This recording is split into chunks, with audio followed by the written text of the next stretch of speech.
Good morning or afternoon, depending on where you are joining us from today. My name is Ed Redder, and I would like to welcome you to today's Thompson Hine sponsored webinar. I will be co-presenting today with David Uhlendorf. We will also be monitoring your questions during our presentation. Today we will cover aspects related to retirement plans. If you have joined us for other webinars, we thank you. This is the fifth and final webinar in our series this year. This webinar is approved for CLE and HRCI credit. There is an attorney affirmation form in the handouts section on the Go to Webinar information panel. You may want to download it now and keep it handy. We will give you the code you need to complete the form at the end of the webinar. Feel free to use the question feature to submit questions at any time during the presentation. We will answer questions at the end of the webinar as time allows. Any questions we do not answer during our time together today will be responded to via email after the webinar. As I mentioned at the outset, we are today focusing on a retirement plans roundup. And as you'll see on our initial slide, we have a variety of topics to discuss today. Please be aware that it's not an exhaustive list of all retirement plan issues out in the market today, but with our time constraints today, we did have to focus on what we think is most generally important to retirement plan practitioners. And so with that, let's jump right into our topics, and I'm going to hand it off to David Uhlendorf, who will update you on legislative developments. Thanks, Ed. So we're starting off with the recent developments in legislation. There's really been two major pieces of legislation that have emerged in the past year or so.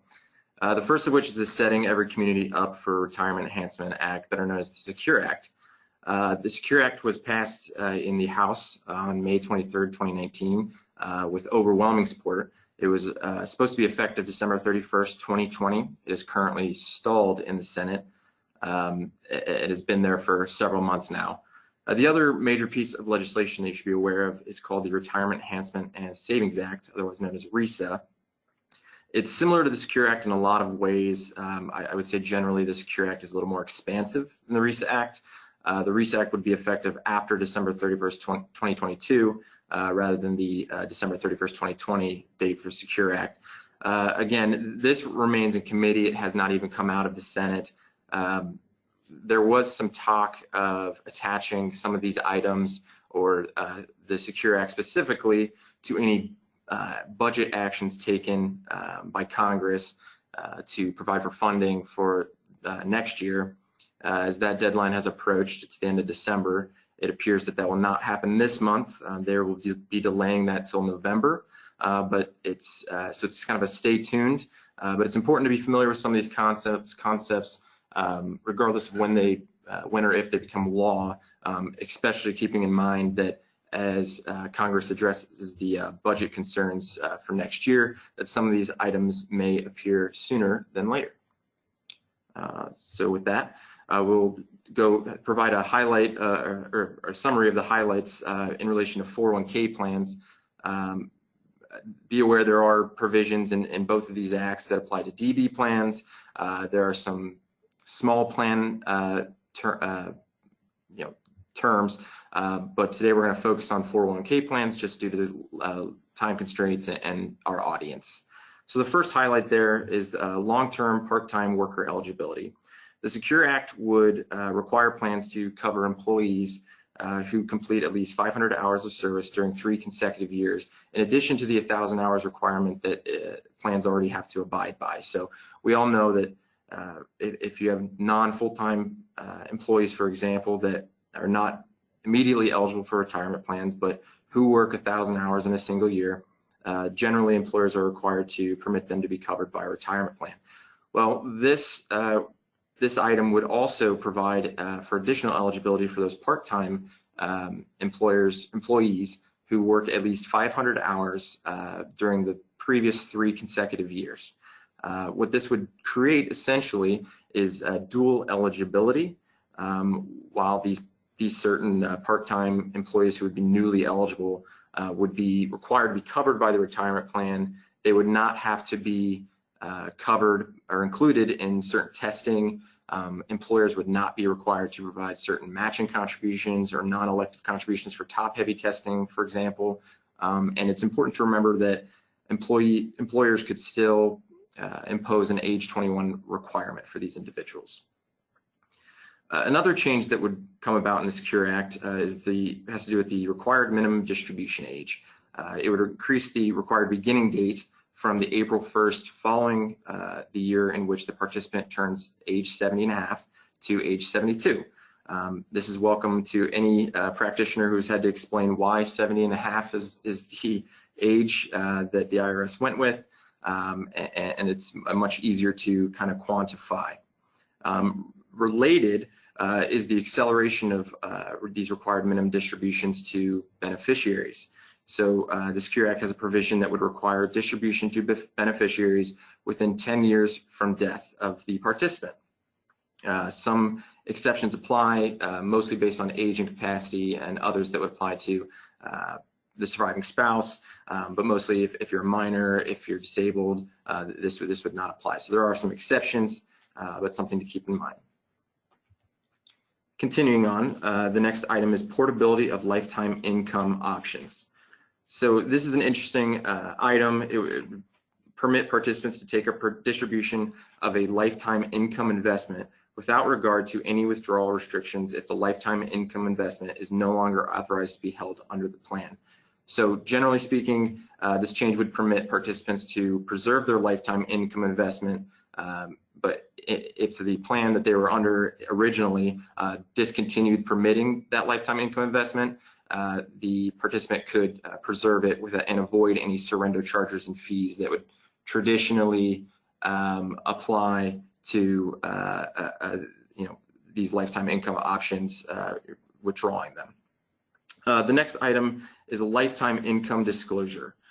This would require annual benefit statements to include a lifetime income disclosure of estimated annuity amounts if the participant's total accrued benefits under the plan were used to provide lifetime income through a qualified joint survivor annuity and a single life annuity. So it's important to note here that this would apply to all plans, not just those retirement plans providing an annuity form of benefit. This would just be intended to project retirement savings for the life of the participant. So take that total amount and project it as if it would be paid in a qualified joint survivor annuity or a single life annuity. This is kind of an important item to note, but something that we will certainly need additional regulations and guidance on if it does become law, just to understand how this would work, how these, how this calculation would be performed. So additional guidance needed and coming. The next highlight we want to underscore here is the fiduciary safe harbor to select annuity providers to allow them to offer increased annuity options inside of 401k plans. So this basically increases the flexibility. It adds to the existing safe harbor. We're not going to get into the technical changes in this area. I think the key takeaway here is increased flexibility, and it shows a marked effort to incentivize additional use of annuities in 401k plans. Also here, we have the increased flexibility for safe harbor plans using non-elective contributions. And this is a really interesting idea, I think, and could be attractive to, well, it would be a welcome change for those plans already using non-elective safe harbor plans, and it would be a very attractive option for plans that are not. Generally, this would eliminate the safe harbor notice requirement for these plans and allow the plan to kind of feel out how the year goes. So monitor testing, and then towards the end of the year, make a decision whether these non-elective contributions would be made. As currently drafted, the Secure Act would permit plans to amend prior to the last 30 days of the plan year to permit for the 3% non-elective contribution to satisfy the safe harbor. It would also permit plans that don't adopt before the 30-day deadline to adopt by the year end, or even adopt by the end of the following plan year. as long as it provides for a 4% safe harbor contribution rather than 3%. So increased flexibility for this safe harbor, very attractive option for plan sponsors. It's also worth noting, there's no bullet here for this item, but related to another safe harbor, the Secure Act would raise the escalation cap for qualified automatic contribution arrangements. The qualified automatic contribution arrangements already kind of provide for an effective 3.5% match, and then if there's an automatic escalation up to 10%, this would permit escalation up to 15%. So lastly, the remainder of these Secure Act highlights, we want to note there would be a penalty-free withdrawals from plans for birth or adoption events. This could be a very attractive feature for a lot of retirement plan participants who experience these life events. It would permit a withdrawal taken up to $5,000. The withdrawal must be taken within 1 year of the birth or adoption event. And then lastly here, something to note for plan sponsors, there would be increased penalties for a failure to timely file Form 5500s. It's actually a pretty significant increase. It would increase from $25 to $250 daily, and up to a max penalty from the increase from $15,000 to $150,000. So just reaffirming the importance of timely filing of the Form 5500s. And with that, we're going to turn over to Ed to talk about another hot off the press item. Thank you, David, and thanks for that legislative update. Our next topic that we think is important to discuss with you today relates to recent guidance on what we're calling portability programs. And so as we all know, with the increase in the transient workforce over the years, we have to address small account balances. And as you all know, there currently are provisions in the regulations that permit us to distribute small account balances to automatic rollover IRAs in the event that an account balance is sufficiently small enough and the participant doesn't take action. And so that's in place. But now we have the proliferation of very small rollover or default IRAs with assets in them, and uncertainty over whether those individuals know of those assets and how to retrieve those assets. And so Retirement Clearinghouse, the party that sought out guidance from the Department of Labor, has put together a proposed program. And I've highlighted the major components of the program on this slide. One, there would be automatic rollovers of mandatory distributions to default IRAs upon termination of employment. Second, Retirement Clearinghouse would monitor cooperating record keeper systems to identify when a default IRA holder becomes employed by an employer with an individual account plan, and then absent some affirmative action, would transfer the default IRA balance to the new employer's plan, assuming the new employer's plan accepts those rollovers. And so this proposed program creates a number of issues and raises a lot of issues as to who bears fiduciary responsibility for different aspects of the program. And so the advisory opinion touches on each component of the proposed program.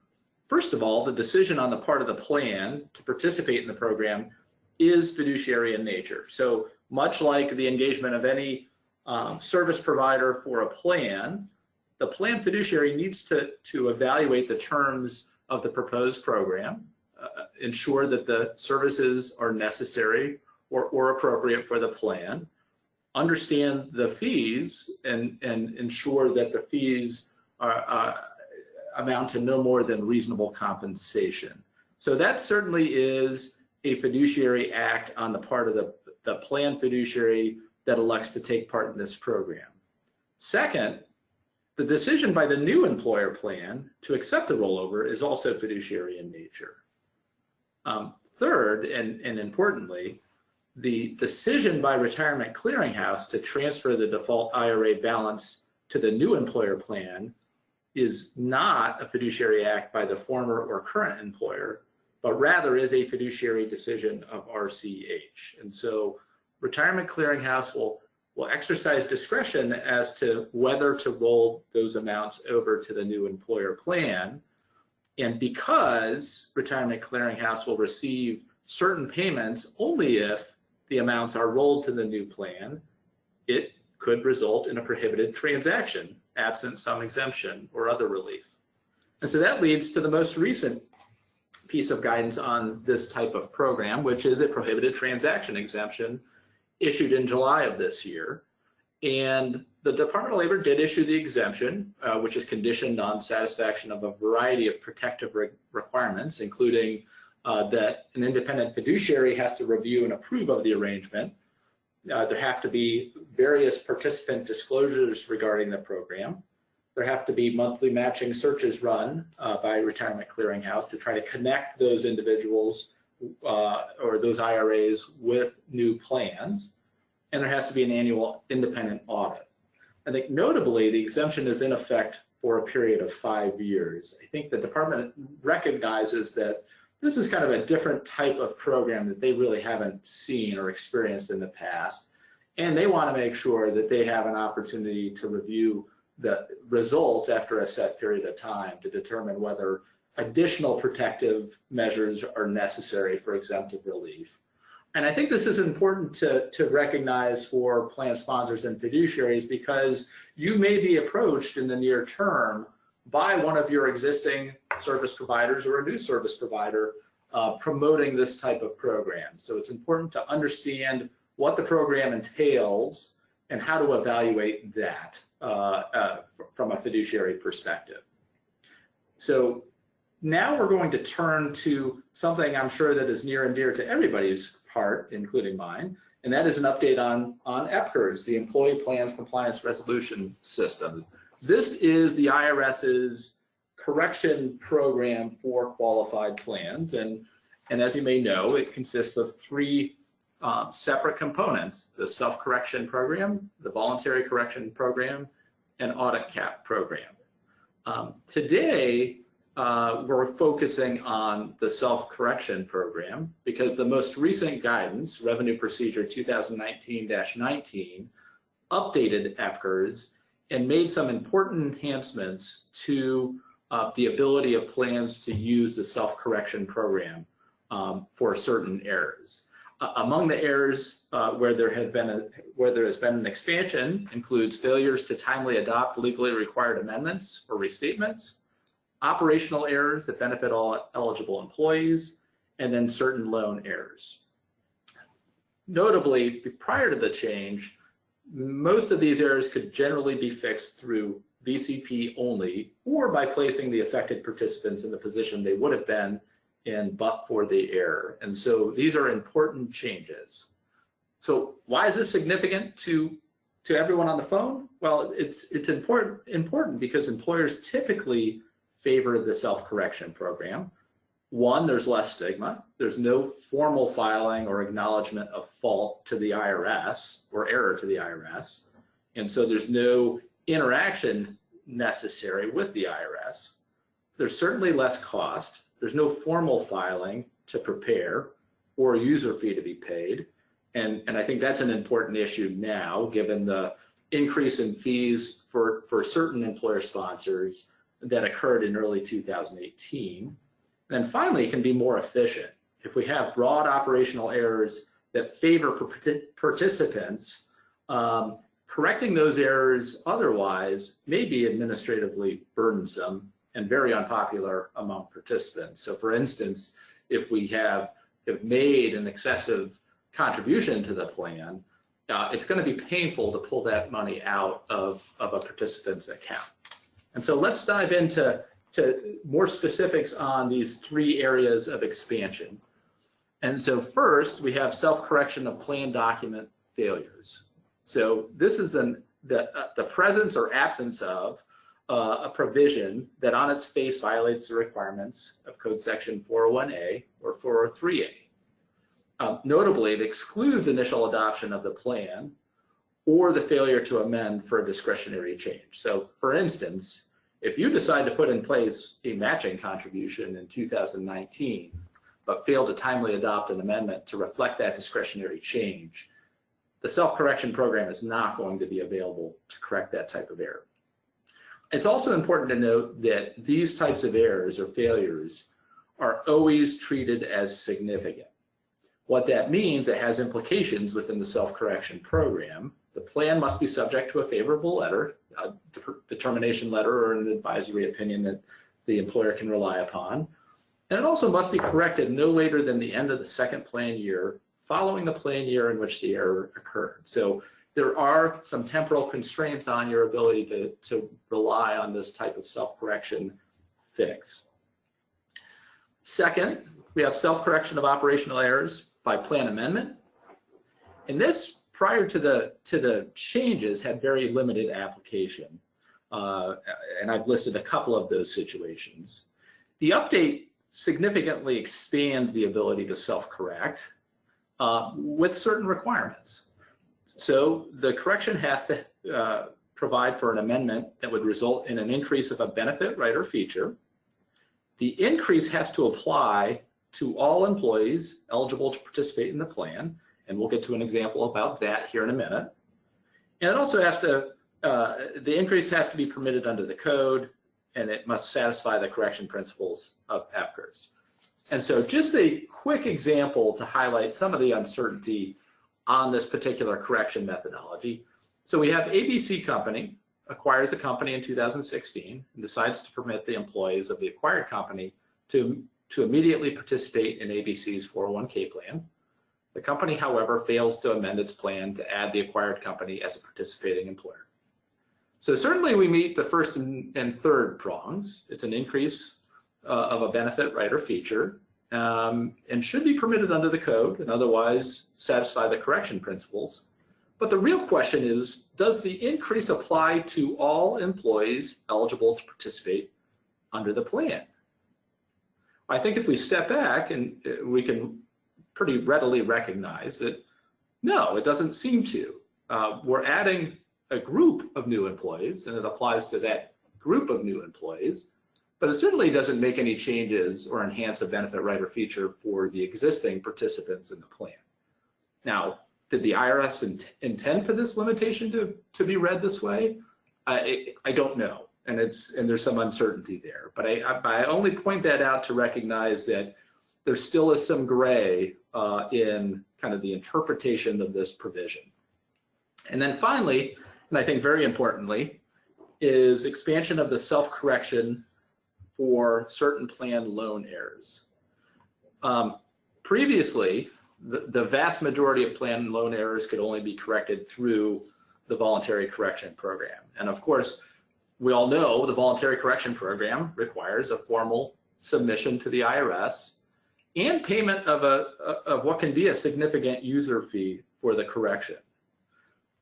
This guidance allows correction of a defaulted loan that otherwise met the requirements of Code Section 72P2 at the inception. So the amount is limited per the constraints under 72P2, has a level amortization, and the payment term is no longer than the permitted payment term. Now, this is a common error.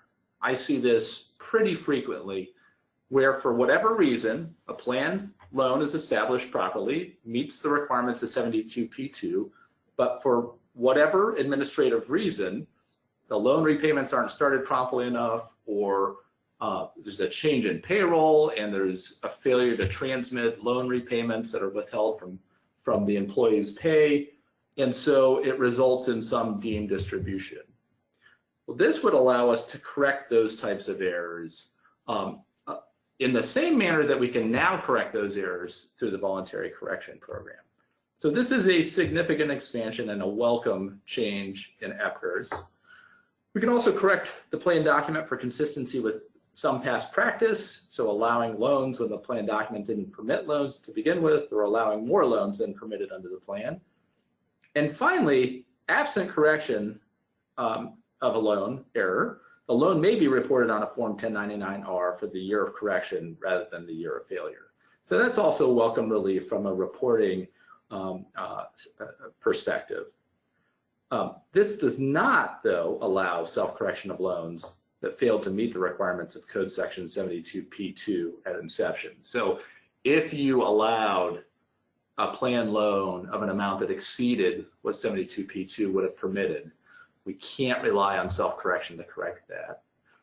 Also notably, this provides no relief from the Department of Labor for errors corrected through the self-correction program. So as you may know, under the voluntary correction program, if you correct a loan error, you get a compliance statement from the IRS, you can turn around and submit that to the Department of Labor through the voluntary fiduciary correction program and almost immediately get approval for that correction. That is not available for these types of loan errors that are corrected through self-correction. And then finally, just keep in mind that this latest iteration of EPCRS retains a revised fee structure, so there are no changes there, and also retains the update and the new obligation to electronically file VCP submissions at www.pay.gov. Now, we've listed some of those requirements. I don't want to spend time on that now, but I do think it's important to recognize those new obligations as well. With that, I'm going to hand it over back to David for a discussion of the new hardship guidance. Thank you, Ed. I think before we get into the recent hardship guidance that we've received, it's important to set the stage and kind of remind ourselves of hardship distributions generally. I think we're all pretty familiar, but what are hardship distributions? Hardship distributions are, generally speaking, an exception to the distribution timing rules for deferrals if certain requirements are met. What are those requirements? There must be an immediate and heavy financial need, and two, the hardship distribution must be necessary to satisfy that immediate and heavy financial need. Part of that is including a lack of alternative resources to pay for whatever the expense is. So traditionally, how this is played out is when we're looking for, is there an immediate and heavy financial need? We have a safe harbor, and we rely on that safe harbor that enumerates specific hardship events. We all know them well. As far as determining whether the hardship distribution is necessary to satisfy that immediate and heavy financial need, we kind of look at this analysis, is there a lack of other resources that could be used to satisfy this need? In the past, that has taken the form of requiring participants to take all currently available distributions and all non-taxable loans from employers' plans. Most commonly, probably, if you have a 401k plan, requiring your participants to take a plan loan prior to being able to take a hardship distribution. We've also seen this play out historically with the mandatory 6-month suspension on deferrals. So if a participant takes a hardship distribution, he or she is no longer permitted to make a deferral under that plan for the next 6 months. These terms were all, enforcing the policy that we really don't want participants taking hardship distributions unless it's absolutely necessary. That's not what your retirement savings plans are intended for. So now that we've kind of set the stage, let's discuss the recent developments to hardship rules. Starting back in 2017, actually, late 2017 with the Tax Cuts and Jobs Act. Temporarily, from 2018 to 25, the Tax Cuts and Jobs Act limited the casualty loss deduction under Section 165 of the Code to losses attributable to federally declared disasters. Now, this impacted hardship distributions because the hardship regulations or the safe harbor language cross-referenced the Section 165. So when you had a hardship event that was deemed to happen because of a loss of property due to casualty loss, all of a sudden that was limited to loss of property due to casualty loss occurring attributable to a federally declared disaster. And I think at the time, a lot of us thought that this was kind of an indirect consequence, and I think we can say with maybe even more certainty today, now that we have final regulations, that this was an unintended consequence and had an effect of limiting the casualty loss hardship event. It's kind of important to note here, and we'll come back to this again and again, a lot of plans, I think, took different paths to address this change. some ignored, thinking that this was an unintended result of this law change. We're still going to administer our plan as we have. Some plans limited their hardship distributions as if, with the literal interpretation of the code. So we had kind of this uncertainty existing in 2018. Also occurring in 2018 was the Bipartisan Budget Act, which made several changes effective for the first plan year beginning on or after January 1st, 2019. And these were some pretty significant changes. Expanding the sources available for hardship distributions to include QNEX, QMAX, and earnings on QNEX, QMAX, and deferrals. It removed the requirement to exhaust available plan loans prior to taking a hardship distribution.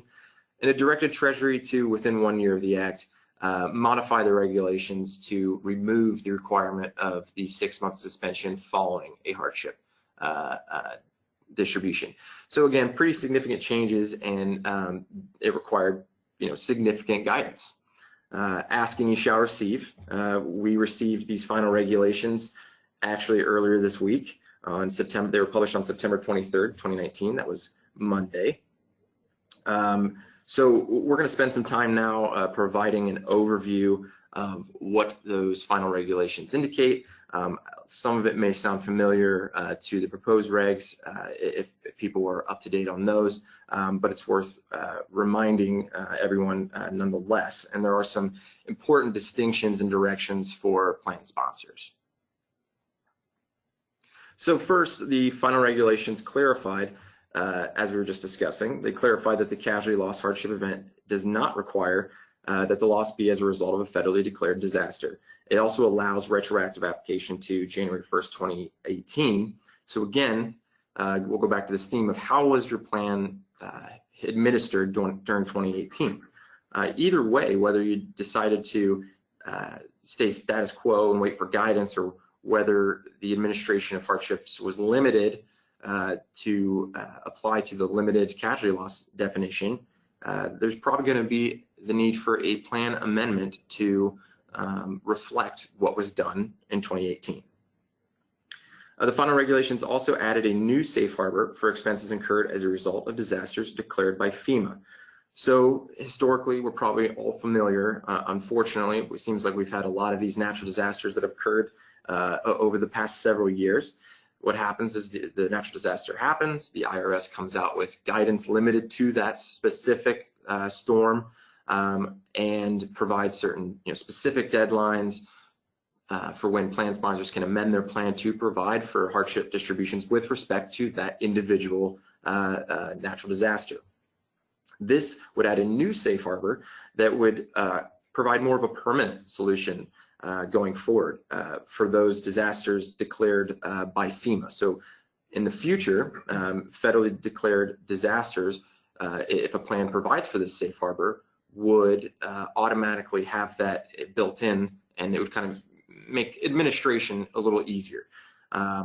Plans could choose to wait for each individual guidance to respond to these disasters, but this provides a little flexibility, and again, a little bit more of a permanent approach to something that seems to happen at least a couple times a year. Lastly here then, effective January 1st, 2019, the final regulations eliminated the requirement to take all non-taxable plan loans from employer plans to qualify for a hardship distribution. The important distinction here is that this change is completely optional. This is a discretionary change that plan administrators can choose to adopt or not. Following January 1st, 2020, you may still provide that employees have to take plan loans prior to permitting them to take a hardship distribution. So some discretionary change there, conversation to be had for sure of how plans want to administer going forward. Not optional change. The final regulations eliminated the requirement to suspend employee deferrals and contributions for 6 months following a hardship distribution. In 2019, this was an optional change. Going forward for plan years beginning on or after January 1st, 2020, this is mandatory. Again, this kind of brings up the question and the theme of how was your plan administered in 2019? I know that some plans wanted to eliminate this back in 2019. They may or may not have adopted an amendment yet. But starting 1/1/20, every plan will have to remove this 6-month suspension from their plan.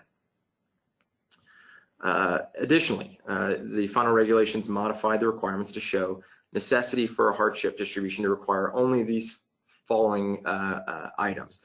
1, that the amount not exceed the amount of the need, plus any amounts reasonably anticipated related to this distribution, such as taxes, any penalties.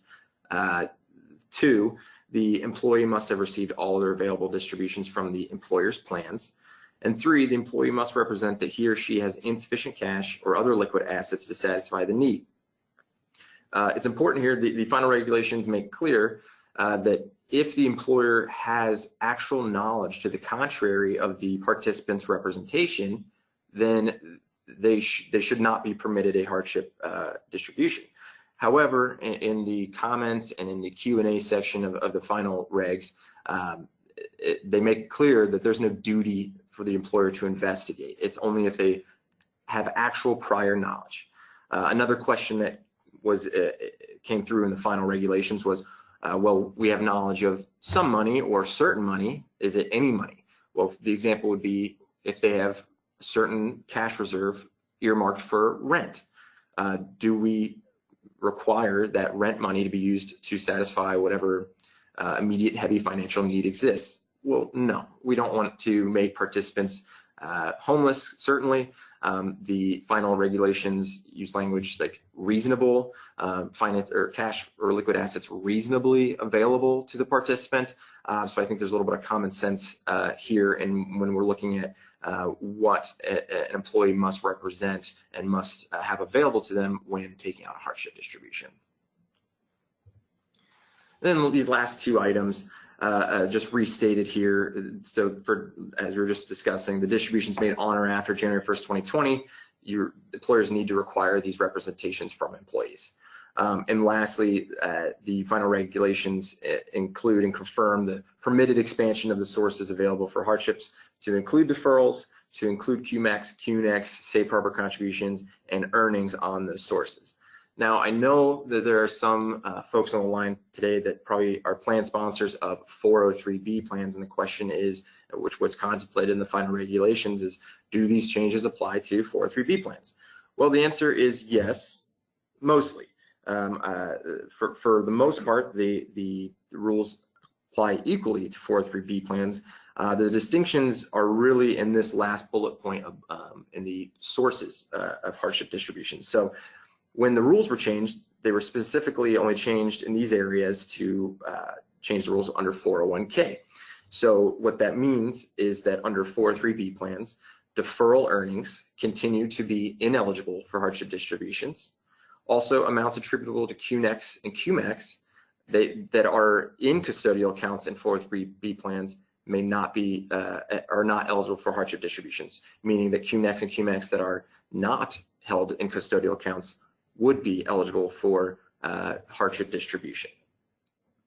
And then the last point here, I think, is the very important one. Again, the theme of how was our plan administered the following or the preceding year?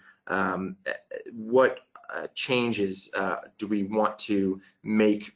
Did we make them in 2019 for optional changes such as requiring a loan to be taken out prior to a hardship distribution? Do we want to continue requiring that, or do we want to kind of make wholesale changes here? Those are important discussions that plan sponsors and plan administrators are going to have.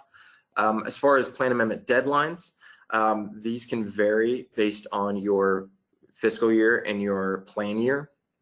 The final regulations indicate that for individually designed plans, that deadline will vary, but is going to be no earlier than the end of 2021. They're giving some time there. For pre-approved plans, there's some significant variability based on your fiscal year, plan year determination. So our advice would be that there is time, but plan sponsors of pre-approved plans should reach out to their pre-approved plan sponsor to identify when that deadline is applicable and to determine how to make those amendments in a timely fashion. So with that being said, we're going to move on to the next topic, the SEC regulation best interest rule. Thanks, David. I would just, stepping back for just a minute, I would underscore David's points on the hardship distributions. I think it's imperative to reach out sooner rather than later to your providers to the extent they assist with hardship distribution administration with the varying deadlines and the ability to adopt certain provisions as early as 2018. It will be critical for you to understand how your plan has operated consistent with the guidance to ensure that your amendments, when adopted, properly reflect what has happened in the past.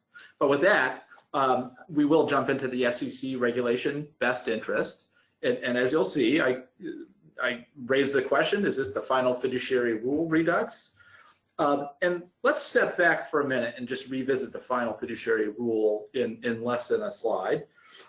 It was issued back in April of 2016. It significantly would have expanded recommendations considered to be investment advice, including recommendations on rollovers, and eliminated certain other restrictive prongs in the current definition of investment advice.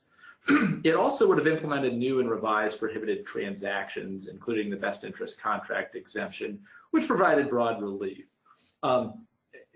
With the change in administration, there were approved delays in the implementation from a compliance perspective that really pushed out the compliance date to June 1st, 2018. We all know how this ended. The final rule was vacated by the Fifth Circuit Court of Appeals, and on June 21st, 2018, was vacated. The end result, we sprung back to the pre-final rule ERISA guidance on what it means or who is a fiduciary and specifically what investment advice is. And notably, again, we now are back to where we were before, and that is recommendations on rollovers generally are not investment advice.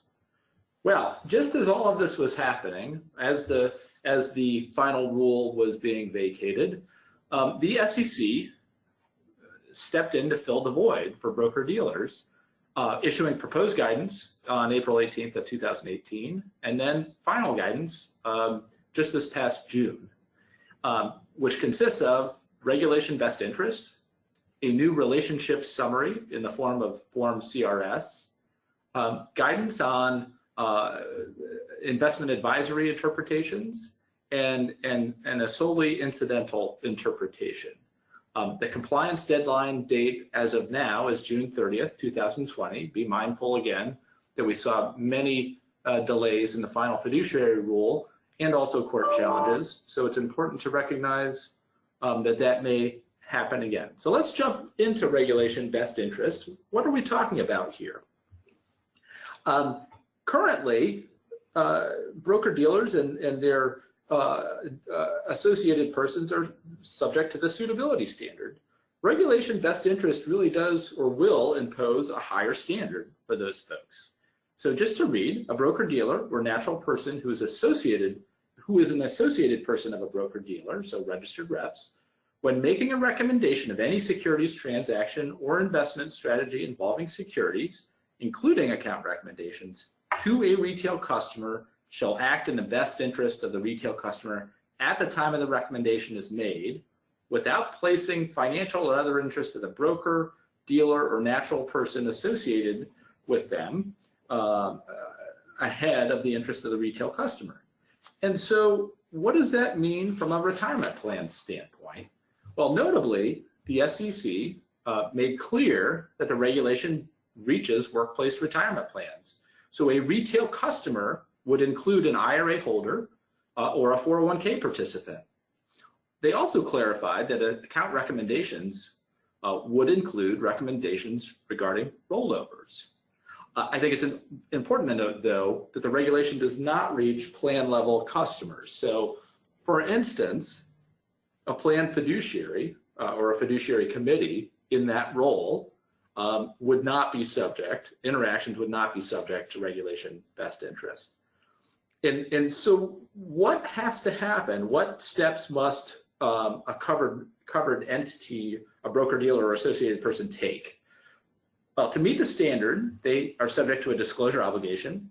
So at or before the time of the transaction, they must deliver certain disclosures about the relationship and recommendations. The care obligation, the BD must exercise reasonable diligence, care, and skill in making the recommendation.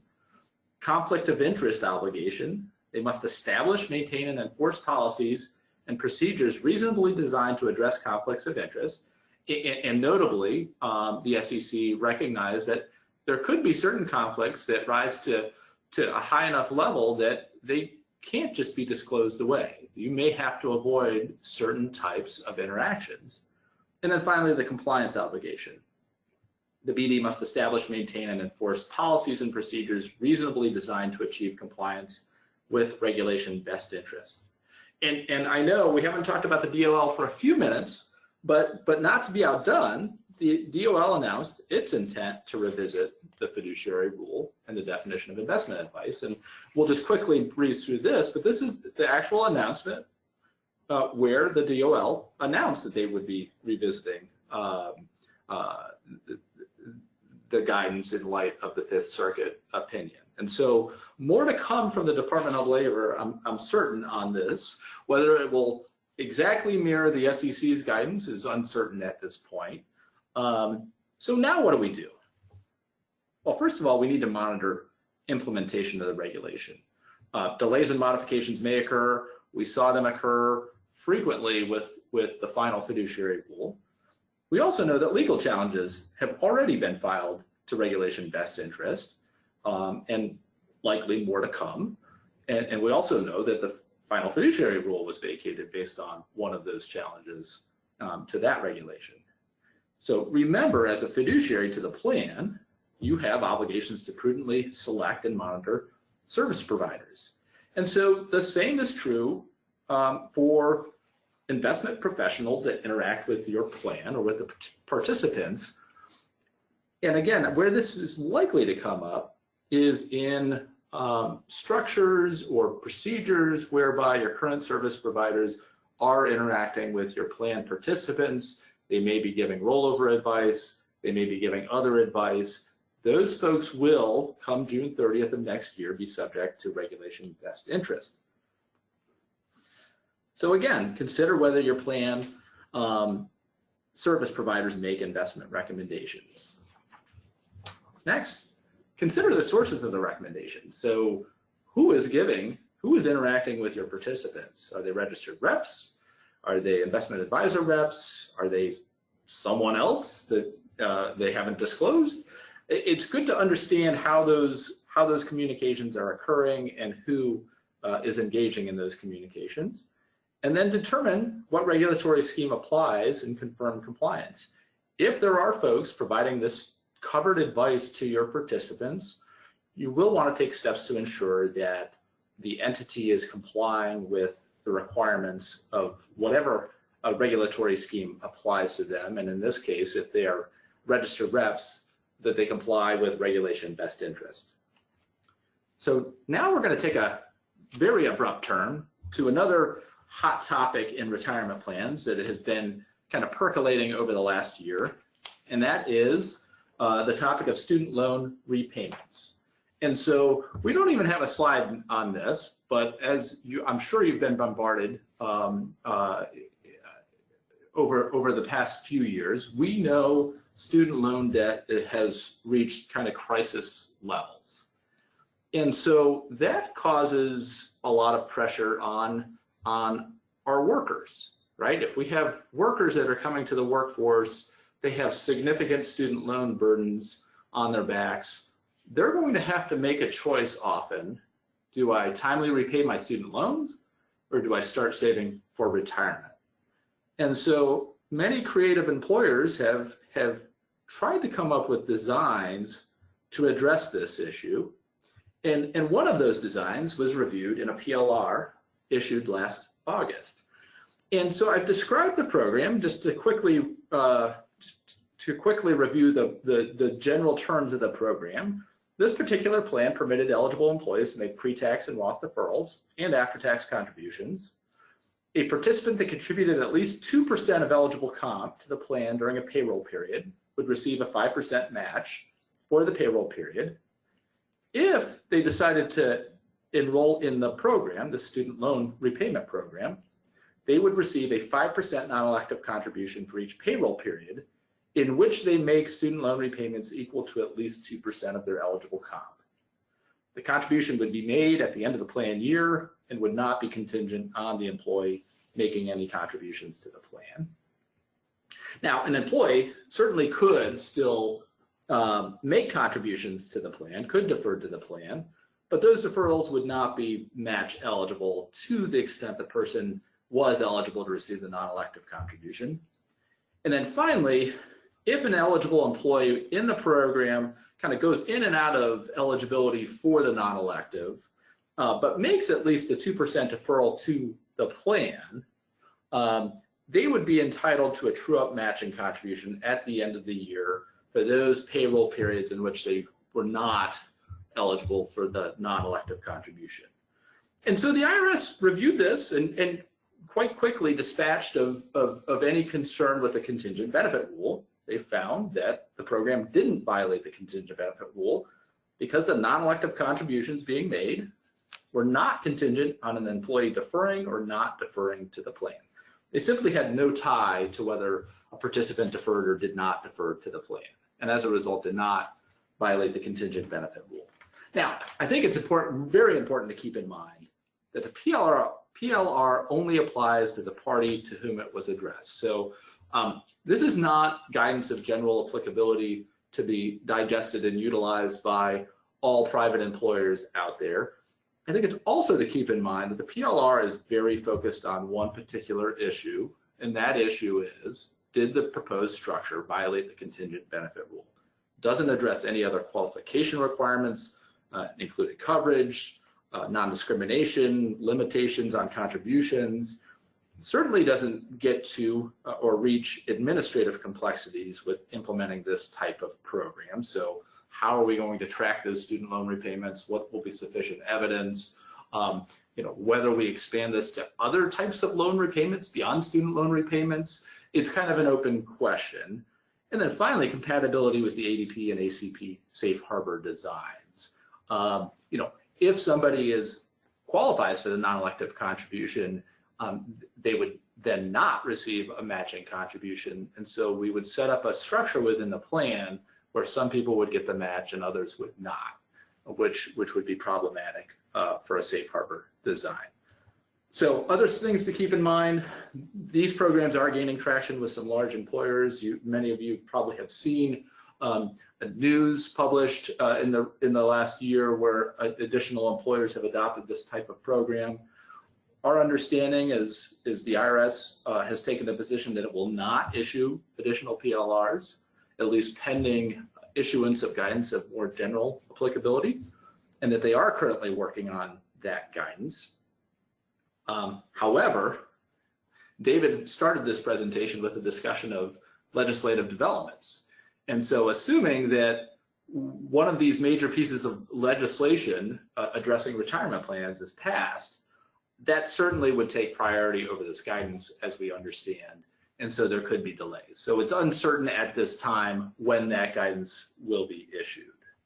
One other piece, there has been some general discussion about possibly changing the law to treat student loan repayments as elective deferrals. And that would certainly provide some relief on some of the design and qualification issues that may come about as a result of the programs.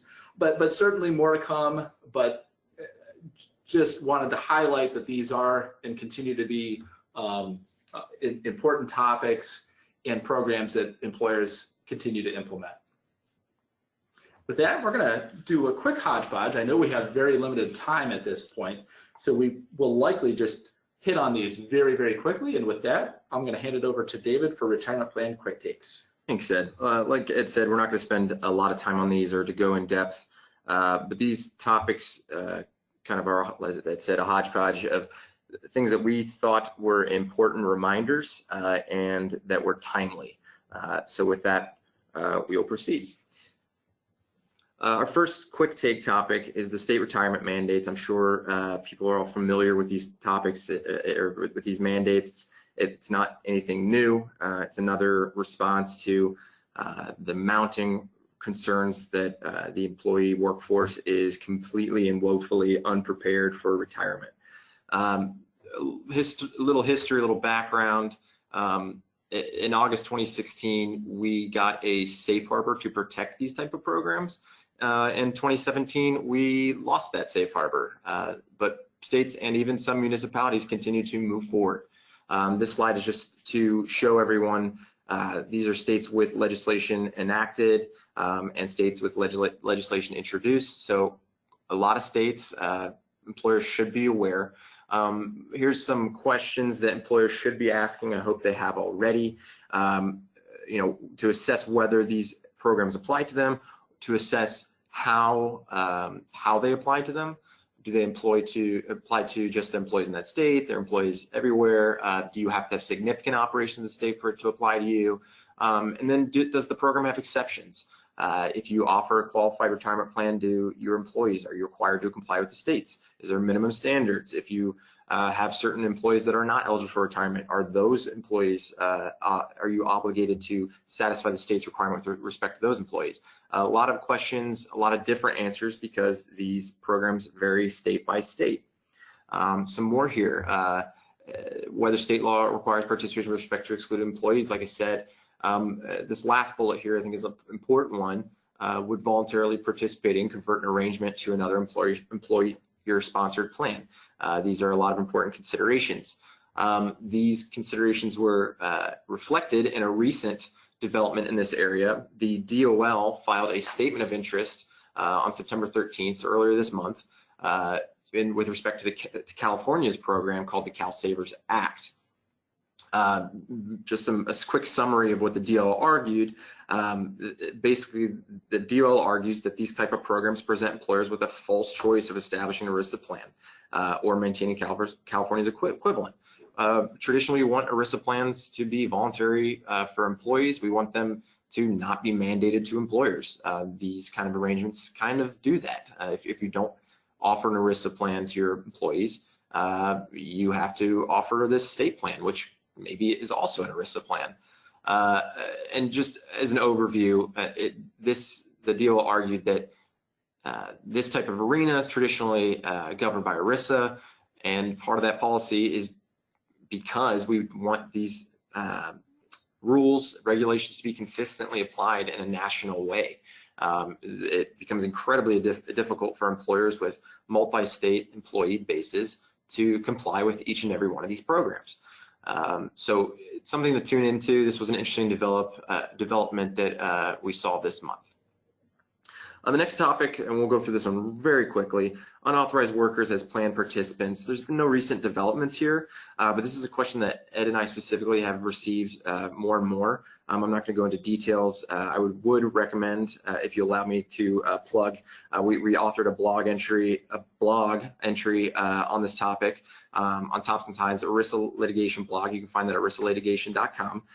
Generally, a lot of employers have been asking us, when they discover an employee that is an unauthorized, who was employed under false pretenses, can we forfeit his accounts? We would just caution against that approach. It would be much until additional guidance is provided. It would be a much safer approach to continue to uphold the duties that ERISA requires. Practically speaking, these individuals will probably turn into missing participants. And that kind of leads into our next quick topic. This is more of a reminder than anything. Missing participants continues to be at the forefront of DOL enforcement. It has been for the last couple of years. Just a reminder of the IRS memo to examiners, trying to provide relief from disqualification based on failure to commence RMDs, something to be aware of. There's also the mechanism that the PBGC final rule expanded to permit terminating DC plans to transfer assets to the PBGC in the event you cannot find a missing participant. We had a recent guidance here with the treatment of uncashed distribution checks as well. Generally speaking, the IRS says that these distribution checks that are uncashed, they're still taxable in the year that they're distributed, and that means employers should meet their withholding requirements in the year distributed as well. David, thank you for those hot tops. I want to be mindful of everyone's time. We are at 1 o'clock now. The last few slides, we touch on some recommendations on missing participants. We also address some recent guidance on the determination letter program. Please review those as you desire. And then finally, we talk about pre-approved plan deadlines for DC and DB plans. I know there was a question posed about our identities, and so our last slide on questions identifies your speakers today. And we will begin a Q&A session in just a minute. We do want to go over some important information